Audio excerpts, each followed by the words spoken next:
Hey, what is going on everyone? Welcome back to another Clash Royale video. Hope you all are having a great day today.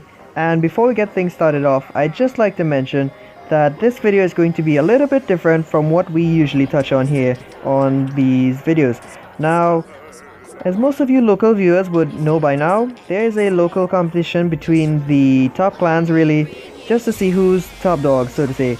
And we refer to this generally as the TT Open, so it is an organized event in which certain clans, up to around 5 of them, they just battle it out to see who's really the best in the country. Now, it is a really awesome event and I'm going to try to just cover some of these battles, so to say, when I have the time. Excuse the poor execution there. I was actually like lagging during these matches here. I was at home. I was supposed to go to my grandparents, but like I forgot the date and I just had to play at home, so rip me and watch me fail at this balloon pull here. But anyways, back to the video here and what I'm describing. So the TT Open, again, the local top players from all the top clans in the country, they compete here to just test their mettle, and they really put on quite a show. Honestly, you should see some of the action that goes down. It is insane, and I will try my best to cover it when I can.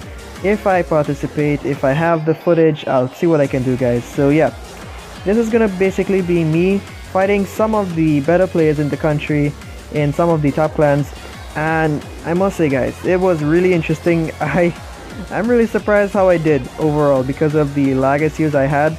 Literally almost 75% of the matches something went wrong at some point in the course of action, and it was not pleasant to deal with at all, trust me. So my first opponent here, he's Ravi, a long-time viewer here on the channel and a good friend of mine. And unfortunately for me, he got that early lead because of that failed tornado, because the balloon just refused to just get pulled back all the way, and it just leveled my tower instantly. So we're grinding here, guys. And let me tell you, it is not easy, but thankfully my matchup is against a lava loon deck, which is not the hardest thing in the world for an executioner deck to really face, because let's face it, guys, tornado, executioner, you're gonna have some magic happening on defense, and despite some failed defenses before, we are slowly catching back up. In fact, that tower was almost done. So, and thankfully I cycled back to the tornado again, and my patience is rewarded here. As the balloon creeps up to the tower, I tornado everything into the just about the middle there really, and I have both the executioner, the king tower, and the crown tower laying into it. So what is going on here, guys? We have the miner tanking there at the tower. That tower is gonna go down really quickly, but look at this. What is going on? I thought that I would have gotten a simple 2 crown, but as the timer ran out, the goblin gang really just went up there to the king and finished it off. So that was a juicy 3 crown there, and I was just really surprised overall. So we are moving on to the second match of this video, and we are fighting. It is just a matter of chipping down that tower with the miner really and poison. So yeah, we can just keep the defense really solid here and just overall just try our best to get in there really quickly. So the poison there covers basically everything there. The giant doesn't get a swing, but thankfully with the help of the zap and the miner on the tower plus the poison, that tower falls, and look at this, folks. Suddenly we are in the lead, and it was at this moment in time where the internet just decided to stop working yet again. So good job, internet, I thank you so much. Not really, but yeah, what you're gonna see here is that delayed giant, which was supposed to be in front of the executioner that went up ahead, and yeah, it really sucked there. So what I did here now is that I tornadoed the balloon to the king tower, and my reason for this is because if I had left it to go on the crown tower, it would have been much easier to take that down rather than the entire king tower itself. And look at this, folks, we have some troops here on both sides really, just leveling both towers, and that king tower is pretty much halfway done. So we're looking pretty good here, and I'm just waiting for the lava hound and balloon to really just drop. Young Abu Dhabi, who is running a minor bandit sort of control deck, I think he would have done better really with the Inferno Tower, but I guess he must have seen that the Inferno Tower was just easier to troll, so he just went with the Tombstone. Totally respect his decisions. And basically what is he going to do here? Every time he defends, he's just going to throw in anything that he can like the archers with the miners. So I must say it was an interesting matchup, but given the fact that I was running a heavy beatdown deck really that had a lot of coverage really, I don't think he would have really performed well overall, because let's look at this. I have poison for his tombstone, the Night Witch here, a new addition to my second account. And if you're wondering why I'm playing on my second account rather than the main account of mine, it's because the Night Witch just didn't pop in the shop at the time. In fact, it still hasn't even up to now, so I'm just waiting on it. Now, I anticipate the miner because I know that is what he's gonna do. So here I just play a little smart defense. I tornado the miner while distracting the archers there by using the goblin gang to surround them. So I think that was pretty solid defense, because I have the king woken up and nothing really damaged my tower at all. So we've got the bandit coming in here. I zapped the fire spirits away. I know I probably shouldn't have done that. I was just concerned for the bandit hitting the executioner a little bit too hard. So we're gearing up, ready again to do a giant push, but I thought it would be best if I just did a minor push instead, and that actually saved the executioner sort of. While he was distracted by the ice golem, that one archer turned around and it didn't really get to damage the executioner enough, so he managed just to stay on the board just a little bit longer. And again, clean defense, guys. So young Abu Dhabi is ready to go yet again with an aggressive bandit there. So I tornado everything back just before the bandit is fully charged, and a little bit of zap on top of that just to ensure everything is down. That is an even trade there, folks, so we didn't lose any real elixir value there. So I know the tombstone is coming. Poison everything. We've poisoned the archers, poisoned the tombstone, and again we are ready for the bandit. Unfortunately for young Abu Dhabi, he can't seem to make it to the tower unless it's just the minor damage really. So it really sucks to be him here at this point. And what am I gonna do? Double giants in the house. There's nothing he can do. This is gonna be a monster 3-crown push. And what can he really do at this point? I don't really think there's anything that Abu Dhabi can do to save himself, but just wait for the timer to save him. So as the timer runs out, he really has to count his blessings and say he was saved by the bell, because one more second and that tower was done. So hope you all enjoyed that fight there, and we are going to be moving on to the next fight of this match. Now we are fighting COC Overlord. Now if at any point in time you all have a problem with any of the highlights that I have just made at the end of the video, just let me know. I am just highlighting them in just comical ways just to entertain the audience in general. So if you all are one of the participants in the video, or really just one of my opponents, and I highlighted something that you might have just been offended by a little bit, just remember I am just doing this just to entertain. It is not meant to offend you, so I hope you all can just bear with me for that. So COC Overlord is running a graveyard deck, and it was pretty strong honestly, because let's face it, you can't leave a graveyard unattended, because if you do that, it will just melt your tower. So what I'm going to do here is I'm going to just drop a defensive miner there to try to stop the E-Wiz, because if you let the E-Wiz lock onto the tower and they run graveyard, there's a high chance that all the skeletons spawning around the tower will then distract the crown tower from hitting the E-Wiz, and he'll just remain there alive. So thankfully the defensive miner came back around and helped clean up all those skeletons there. Thankfully, I don't know how, he just managed to find time from his busy schedule just to come help dig some graves for those little skeletons. So for that, man, you have my thanks. And what is going on here now? COC Overlord is coming in with a defensive giant, but in the meantime, my giant is just going ham on that right tower there, and we've got a mega minion coming in. So he drops predictive arrows. I'm guessing he was assuming I'd drop the goblin gang. I was thinking about it, honestly, I really was, but I was like, nah, let's just hold back. So I send the miner in deep there. Baby dragon is distracted and those bats are tearing it up, and the night witch connects to the right tower, and that's gonna be tower down, folks. So COC Overlord has his work cut out for him, and it's gonna be an uphill fight for him honestly here.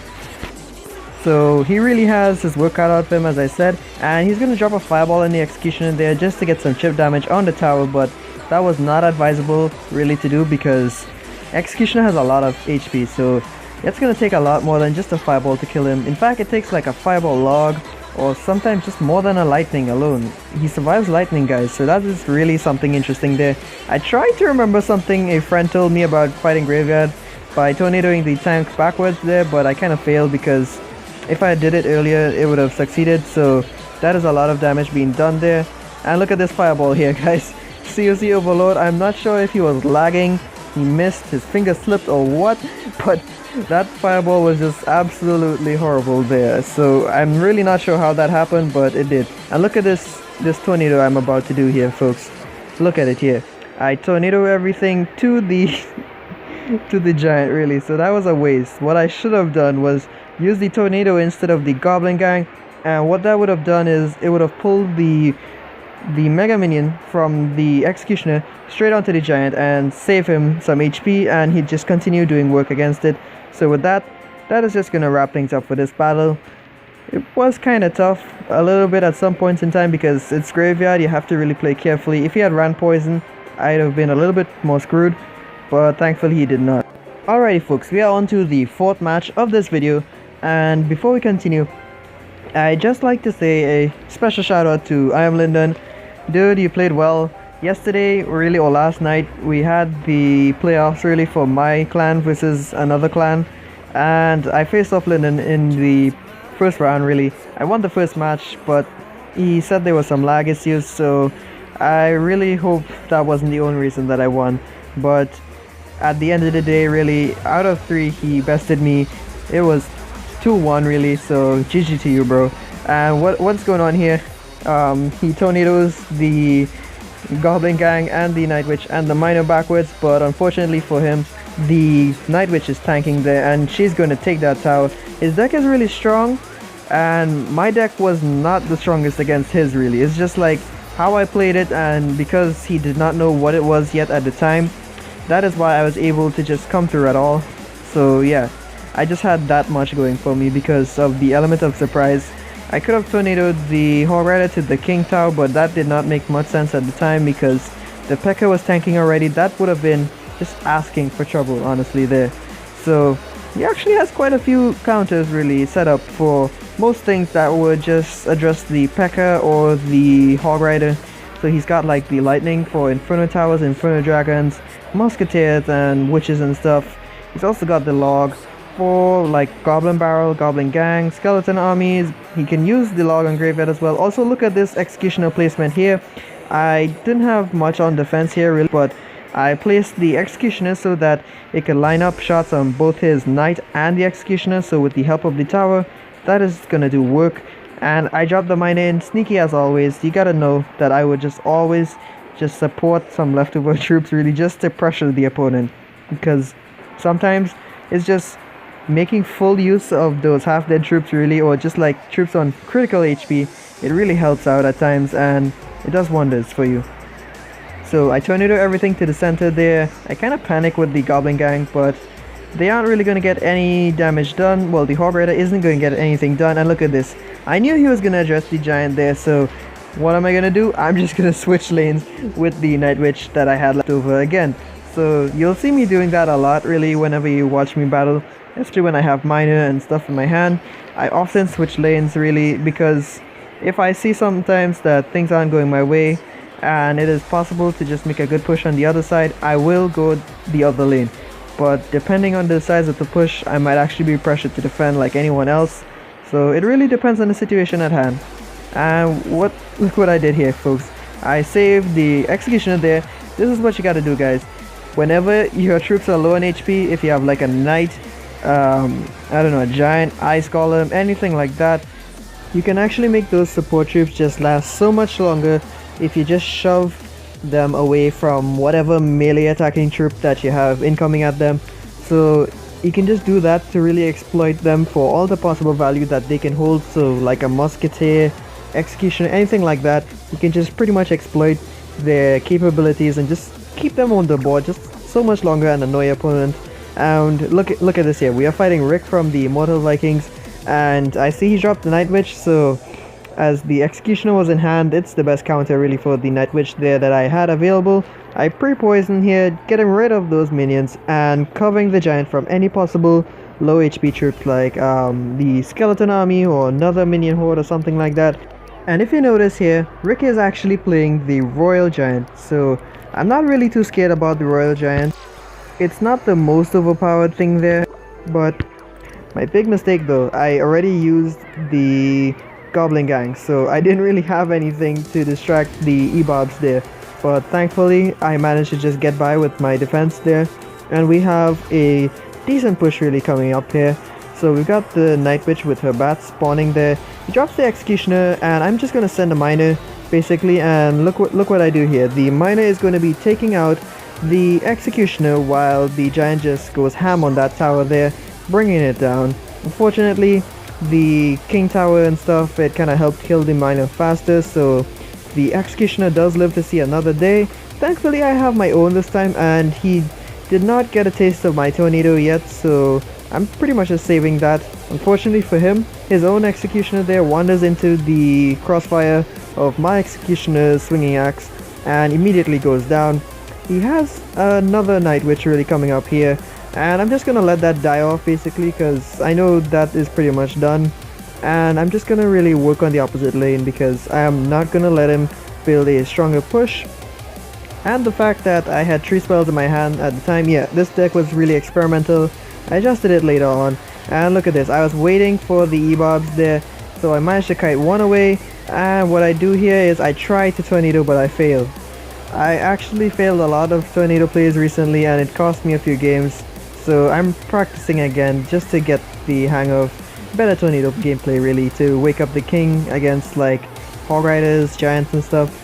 You just gotta get it right the first time really, because if you have to do it 2 and 3 times, it's just gonna cost you more in the long run really, so it's just more advisable to really get it done the first time. So look at this valuable fireball here that Rick gets. He clips the tower, Executioner and the Night Witch. That is gonna be a lot of value for him, and I am just coming back here with my push. He should have dropped the Executioner really, so that just gives me free passage really to use the Miner and stuff, and really I combo everything there. I actually have 2 Executioners on the board, so that tower falls again, and it's going to be a 2-1 victory really for us here. And that is going to be it for today's video really in terms of the battles. Let's just look at some of the highlights really that you would have seen throughout the video.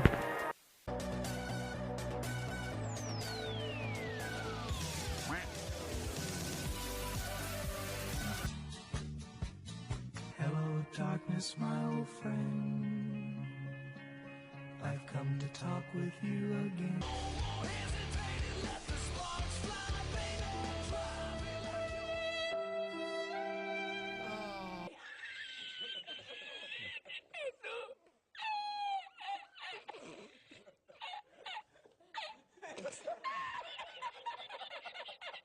Okay folks, that is just about going to wrap things up for today's video. Hope you all enjoyed what you saw today, and if there's any moments in this video or a previous video that you would have seen, let me know your favorite down in the comments below. I'm eager to hear which one you enjoyed most. And special thank you once more to Ryan from Badge of Honor for these awesome thumbnails.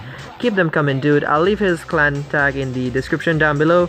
And remember guys, if you keep on digging, you'll eventually strike gold. But even then, keep on digging deeper. You'll eventually come across something even more worth your while.